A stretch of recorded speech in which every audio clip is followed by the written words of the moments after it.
m'appelle Laurent Michel Amadry et avec Charline Goutal, nous avons cofondé la société Ma Petite Culotte, qui est une marque de lingerie haut de gamme fabriquée en France. On va dire tout de suite déjà plus un peu sur Ma Petite Culotte, sur ce nom qui est très évocateur. Qu'est-ce que vous faites concrètement et comment vous vendez le produit derrière? Qu'est-ce qui fait que c'est original sur le marché de la lingerie?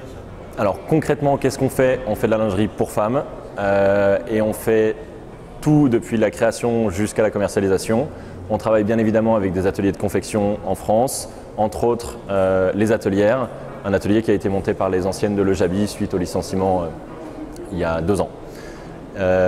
Et pourquoi elles sont spéciales? Parce qu'on a décidé de rajouter une touche de fun et de décalé dans nos produits. Je vous invite à aller sur le site pour les découvrir. Qu'est-ce qui t'a amené à créer cette entreprise à un moment donné? Alors, Charline et moi avons fait le même parcours dans les grandes lignes. On est tous les deux passés par la post-bac de l'ESSEC, l'ESSEC Vivier. C'est là-bas qu'on s'est rencontrés.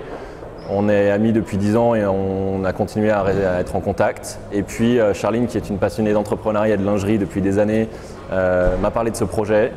Moi, pour être honnête, j'étais absolument terrifié par l'idée de faire de l'entrepreneuriat et elle m'a donné le courage de le faire avec elle. Et aujourd'hui, on en est à un projet depuis un peu plus d'1 an et on est les nouveaux lauréats depuis quelques mois de Réseau Entreprendre 92. Qu'est-ce qui t'a amené à aller faire Réseau Entreprendre?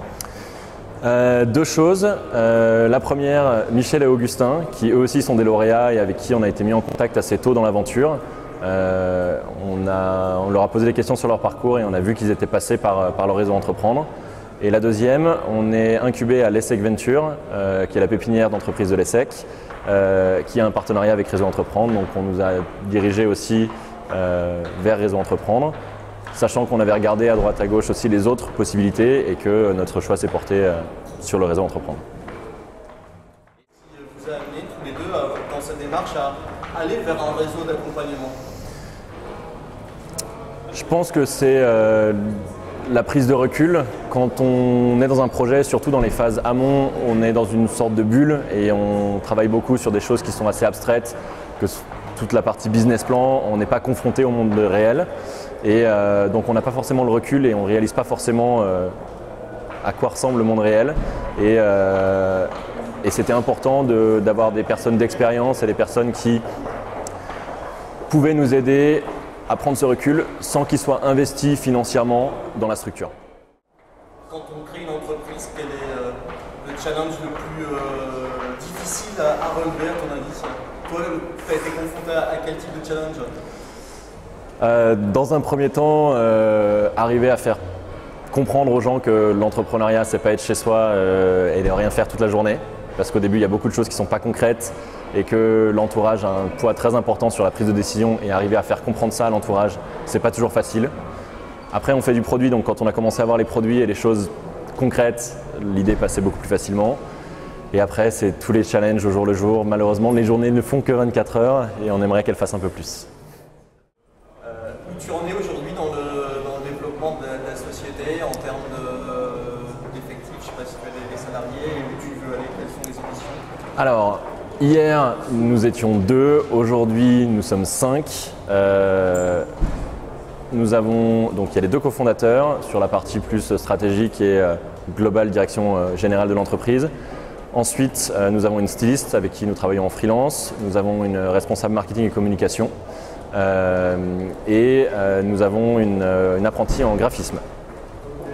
Où est-ce qu'on en est? On a sorti la première collection lingerie. On va annoncer dans les jours à venir la première collection plage, maillot de bain. Et on est déjà en train de travailler sur la 2e collection, à la fois lingerie et plage, puisqu'une collection, ça se travaille au minimum 9 mois à l'avance. Tu disais tout à l'heure que tu n'étais pas forcément fait pour l'entrepreneuriat, en tout cas tu n'y avais pas pensé. En fait, c'est ton associé qui t'y a amené.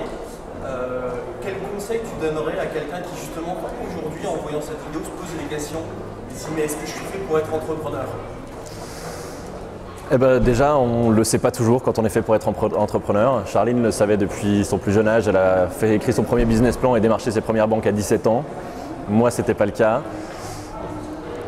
Il faut se mettre avec quelqu'un qui a la passion d'un projet et qui peut insuffler justement cet élan. Après, il faut avoir envie de travailler parce que c'est beaucoup de travail.